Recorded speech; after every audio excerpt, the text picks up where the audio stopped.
to snap.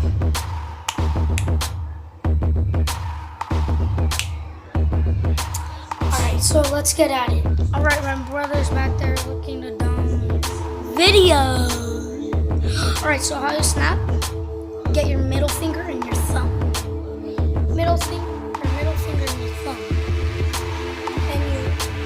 And you put your other things like that.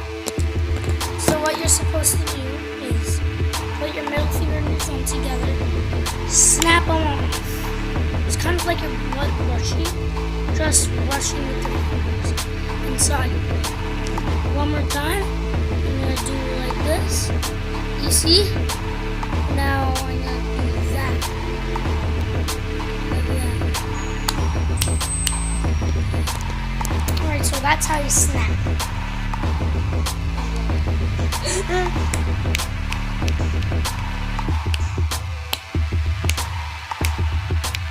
If you want to do it like randomly, you could go like, Mommy, I know how to snap.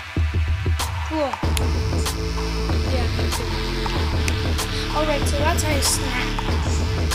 If you want to know how to crack knuckles, it's really not safe. But if you want to show off or something, like I don't show off, but I just do it. It's easy. Just make a fist and then push on your fingers. And then on the other one, or if you want to pull your fingers hard, if you didn't get all the other ones. So, yeah. So that's how you do everything. Please subscribe. I hope you guys have a good day.